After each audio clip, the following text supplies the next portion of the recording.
Star Wars: A New Hope is the film that changed cinema forever, a space opera that transformed a struggling director's fever dream into a global phenomenon. But even after nearly 50 years, this cinematic landmark is still hiding secrets. Imagine discovering that Obi-Wan Kenobi was never meant to die, or that a rogue R2-D2 unit once crashed the set of a biblical epic next door. What if George Lucas secretly recycled the same explosion footage twice, and no one ever noticed? Today, we're diving deep to uncover 18 astonishing hidden truths about Star Wars: A New Hope, including shocking Easter eggs that reveal a secret connection to Akira Kurosawa's samurai films and World War II bomber universes. Number 1. The scrapped alternate ending. In the final film, Obi-Wan Kenobi's death is one of the most iconic moments in cinema. He faces Darth Vader in a lightsaber duel on the Death Star, locks eyes with Luke across the hangar, raises his blade, and lets Vader strike him down. His body vanishes. Luke screams, and in that single moment, the entire saga finds its emotional engine. But that scene almost never happened. In 2016, Peter Mayhew, the actor who played Chewbacca, shared George Lucas's original draft on Twitter, and it revealed a completely different story.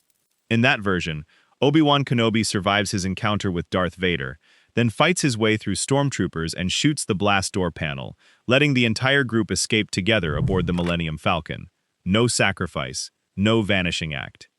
In fact, in that draft, Ben continues guiding Luke from the Rebel War Room via comlink, alive and well, standing right there in the base. So why did that ending get replaced? It was Marcia Lucas, George's then-wife and editor, who suggested killing Ben. Lucas resisted at first, but eventually agreed. It made Vader a far greater threat. That single decision reshaped the entire saga. Without Obi-Wan's death, there are no Force ghosts, no spiritual guidance on Dagobah, and Luke's journey becomes a completely different story. Number 2. The two words Vader didn't want you to hear. In the chilling Death Star conference room scene, Admiral Motti, portrayed by Richard Leparmentier, openly scoffs at Darth Vader's faith in the Force. But pay close attention to the words Motti utters, just before Vader famously force chokes him. Motti begins to refer to the rebels' hidden fortress, before Vader cuts him off mid-sentence. This seemingly innocuous phrase is a direct nod to Akira Kurosawa's 1958 film, The Hidden Fortress, the very movie George Lucas most openly drew inspiration from when creating Star Wars. It's a blink-and-you-miss-it homage, subtly placed within a scene most people only recall for its dramatic display of power. Number 3. The droid that crashed a biblical epic. While filming the Tatooine scenes on location in Tunisia, the Star Wars crew found themselves with an unexpected neighbor. Just a short distance away, director Franco Zeffirelli was shooting his biblical epic, Jesus of Nazareth. One day, a remote-controlled R2-D2 unit malfunctioned, ceasing to respond to its radio commands. The crew could only watch, helpless, as the runaway droid rolled right off their set and straight onto the cons. Jesus of Nazareth. Production. Thankfully, no damage was done, but just imagine being an extra in first-century Nazareth, witnessing a beeping metal cylinder roll past your sandals. It remains one of the most absurd on-set mishaps in film history, a story that perfectly encapsulates the delightful chaos of the original Star Wars shoot. Number 4. The hero was originally a teenage girl. In George Lucas's earliest drafts, the character equivalent to Luke Skywalker was far from the farm boy we know. The protagonist was a 16-year-old girl who eventually falls in love with Han Solo. Skywalker wasn't even a surname, it was a Jedi title. The main character's actual name was Starriller.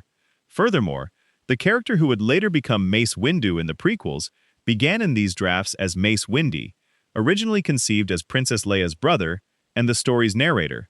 It wasn't until the third draft in August 1975, after Lucas encountered Joseph Campbell's The Hero with a Thousand Faces, that the story began to coalesce into the form we recognize today. That crucial shift is when Luke transformed into a young male farm boy and Obi-Wan Kenobi made his first appearance in the narrative. Number 5. The cantina scene was originally a decapitation. In the infamous Mos Eisley Cantina, Obi-Wan Kenobi ignites his lightsaber, swiftly slicing off Ponda Baba's arm to protect Luke. It's a quick, decisive moment that immediately establishes the formidable danger a Jedi can pose. However, The original filmed version was significantly more brutal. Obi-Wan didn't merely dismember Ponda Baba, he decapitated him. Footage of the alien's severed head rolling across the cantina floor was indeed shot and remained unseen for decades. It was finally revealed publicly at the Cantina Archaeology panel during Star Wars Celebration 2019. The alteration was almost certainly made because a decapitation was deemed too graphic for the film's intended audience. Yet, the knowledge that this footage exists adds a darker, more visceral edge to what is already one of the most iconic bar brawls in cinematic history. Number 6. Why every stormtrooper is left-handed. Here's a detail you've probably never noticed. Observe the stormtroopers carefully throughout the film, and you'll discover that almost every single one holds their blaster in their left hand. This isn't a deliberate casting choice or a subtle piece of world building. It's a simple, fascinating accident of prop design. The E-11 blaster props were constructed from real 1950s Sterling submachine guns, which featured a magazine clip protruding from the left side.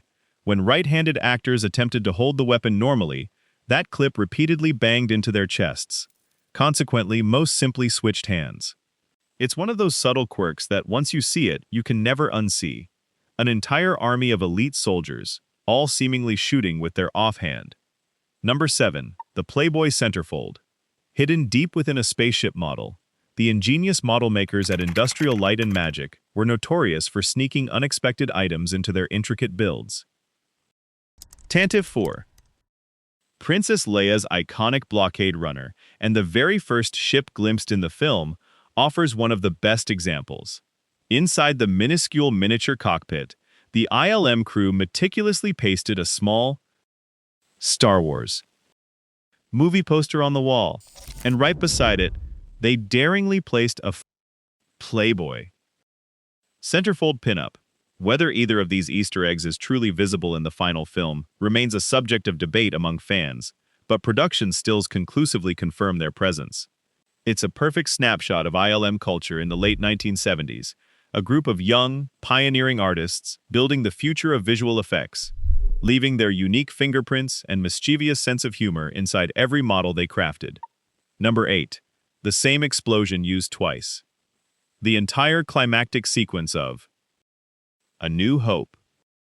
The nail-biting ticking clock countdown, as the Death Star prepares to fire on the Rebel base at Yavin 4, was entirely absent from the original script.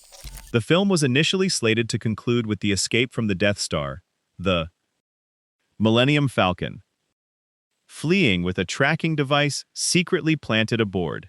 No trench run, no epic Battle of Yavin. George Lucas, in a stroke of genius during post-production, recognized that the film desperately needed a grander, more impactful ending. So, he did something incredibly clever.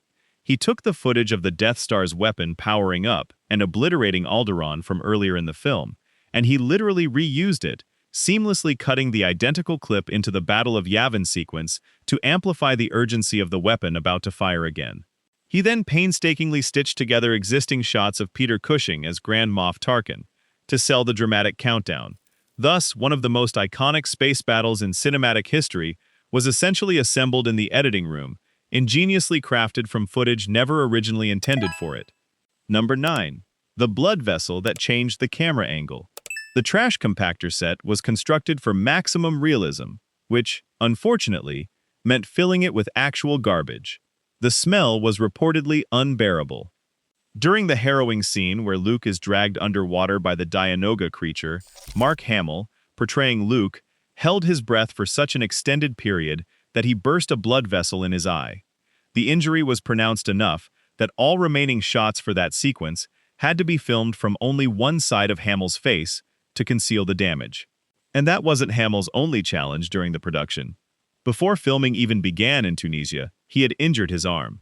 Later, between principal photography and reshoots, he broke his nose in a car accident, further restricting what additional scenes could be captured. Number 10. The head bump that got its own backstory. One of cinema's most beloved bloopers occurs when a stormtrooper famously bumps his head on a low doorframe during the frantic Death Star raid. It's a quick, unmistakable accident that has amused fans for decades. Yet Lucasfilm eventually provided an official explanation. The 2017 anthology book, From a Certain Point of View. features a short story titled Bump, penned by Ben Acker and Ben Blacker. This story reveals that the trooper, designated TD-110, hit his head because he was experiencing a delayed reaction to Obi-Wan's Jedi mind trick from earlier on Tatooine. The unsettling realization that he had been manipulated struck him at the absolute worst possible moment. George Lucas himself so adored the original blooper that he added a distinct sound effect to the bump in the special edition, and even included a deliberate callback, Jango Fett hitting his head on the slave eye. Door frame in. Attack of the Clones. Number 11. Han Solo's girlfriend at the bar. Rough-cut footage from the Mos Eisley Cantina, extracted from the infamous Lost Cut, assembled by the film's original editor, reveals a version of the scene remarkably different from what audiences ultimately saw. Several alien creatures that never made it into the final film are visible, and the Greedo confrontation is presented from alternate angles with extended dialogue. But perhaps the biggest surprise is a character named Jenny, who sits intimately next to Han Solo at the bar, engaging in a passionate kiss with him. She was entirely excised from the finished film, and no trace of her remains in the theatrical version. This discovery serves as a fascinating reminder that Han Solo was originally conceived as a rougher, more freewheeling character before the final edit refined him into the lovable rogue audiences worldwide would fall for. Number 12. The Samurai Who Said No Twice. George Lucas's initial choice for the role of Obi-Wan Kenobi was not Alec Guinness. It was Toshiro Mifune, the legendary Japanese actor who graced Kurosawa's cinematic masterpieces like Seven Samurai, Yojimbo, and The Hidden Fortress, the very film that profoundly inspired Star Wars. Mifune, however, declined the offer, believing that a low-budget science fiction film would tarnish the dignified image of the samurai he so carefully cultivated. Undeterred, Lucas then offered him the role of Darth Vader, reasoning that the helmet would obscure his face. Mifune, again, politely refused. According to his daughter Mika, Vader's iconic helmet was actually designed with Mifune in mind. Had he accepted either role, the entire visual and cultural identity of the Jedi would have been even more explicitly and profoundly rooted in Japanese samurai tradition. Number 13. The Bounty Hunter. Built from a drink dispenser. Returning to the Mos Eisley Cantina, a humble beverage dispenser is visible in the background, subtly placed behind the bar. It's an unremarkable piece of set dressing that most viewers would never notice. Yet, this unassuming prop had a remarkable second life. When the production team needed to construct the formidable bounty hunter droid IG-88 for The Empire Strikes Back, they seized that very same dispenser and ingeniously transformed it into the droid's distinctive head. ILM and the prop department were renowned for constantly recycling practical parts between films, and this stands as one of the most famous examples. A mundane piece of bar equipment in one movie becoming the menacing skull of one of the galaxy's deadliest bounty hunters in the next. Number 14. The novel that spoiled and contradicted the film. The official novelization of Star Wars was astonishingly published on November 12, 1976, a full 6 months before the film even premiered in theaters. Ghostwritten by Alan Dean Foster, though credited to George Lucas, Foster completed the entire manuscript in approximately 6 weeks, without ever seeing a single frame of footage. Because he worked exclusively from the shooting script, the book is brimming with fascinating differences. Jabba the Hutt, for instance, is described as a fat biped with a scarred skull, a far cry from the giant slug we know. Luke's call sign is Blue 5 instead of Red 5. Chewbacca famously receives a medal at the ceremony, a detail fans lamented was missing from the film for decades. The prologue boldly names Emperor Palpatine and refers to Vader as a Sith Lord, terms that never appear in the finished movie. And in one truly bizarre moment, Obi-Wan references a duck, prompting Luke to innocently ask, "What's a duck?" It has since become one of the quirkiest and most beloved footnotes in Star Wars history. Number 15. The director who skipped his own premiere. The grueling production of A New Hope nearly broke George Lucas. Constant setbacks, severe budget overruns, and a British crew that openly mocked the project took a serious physical toll on him. Lucas was rushed to the hospital with severe chest pains and diagnosed with hypertension and exhaustion. Doctors urgently advised him to reduce his stress, an impossible feat in the midst of finishing a monumental film. By the time Star Wars was finally complete, Lucas was so convinced it would fail that he skipped the premiere entirely. Instead, he went on a much-needed vacation to Hawaii with his friend Steven Spielberg. He only discovered the film was a massive hit when someone told him to turn on the news. And it was during that very trip that Lucas and Spielberg famously conceived the idea for Raiders of the Lost Ark. Number 16. The real bombing raid behind the trench run. The climactic trench run on the Death Star wasn't merely inspired by World War II. It was directly modeled after the 1955 British war film, The Dam Busters. In this classic, RAF Lancaster bombers fly precariously low along heavily defended German dams to deploy their innovative bouncing bombs. George Lucas famously used footage from The Dam Busters and the 1964 film 633 Squadron to brief his ILM team, meticulously editing together real aerial dogfight clips to demonstrate the precise pacing and kinetic energy he envisioned. Astoundingly, some of the pilot dialogue in A New Hope mirrors lines from The Dam Busters, almost word for word. And here's an extra layer of connection. Gilbert Taylor, the cinematographer Lucas hired for A New Hope, had previously worked on the special effects sequences for The Dam Busters himself. Number 17. The find that made Lucas quit Hollywood. A New Hope was released with virtually no opening credits whatsoever, no director card, no studio logo, just the iconic title crawl leading directly into the story. In 1977, such an omission was almost unheard of for a major studio release. The Directors Guild of America consequently fined George Lucas $250,000 for violating their strict credit guidelines. Lucas was so incensed by this that he famously resigned from the guild entirely. This impulsive decision, however, had unforeseen consequences. Because he was no longer a DGA member, his friend Steven Spielberg was blocked from directing Return of the Jedi, as the guild would not have permitted it. More broadly, this incident pushed Lucas further toward independent filmmaking, profoundly reinforcing his desire to build Lucasfilm into a self-sufficient studio that operated without needing Hollywood's permission. Number 18. The ending the studio actually wanted. And finally, here's how incredibly close the film came to a completely different finale. According to Marcia Lucas, who appeared in the docuseries Icons Unearthed, Star Wars. 20th Century Fox executives had a very distinct vision for how the movie should conclude. Frustrated by the film spiraling over budget, they wanted to scrap the entire third act. Their preferred version would have simply shown the Millennium Falcon in a brief dogfight with 4 TIE fighters after escaping the Death Star, then immediately rolled credits. No heroic rebel base, no iconic trench run, no climactic Battle of Yavin. George Lucas, against immense pressure, fought them and won. Had the executives gotten their way, there would have been no triumphant medal ceremony, no John Williams' iconic fanfare swelling as the credits roll. Star Wars would almost certainly not have become the global phenomenon it is today. Star Wars: A New Hope wasn't born as the polished myth we know and cherish.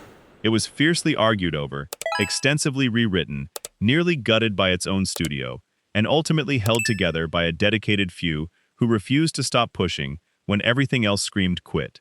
So, the next time you settle in to watch it, perhaps look a little closer. Which of these hidden truths surprised you the most? Share your thoughts in the comments below.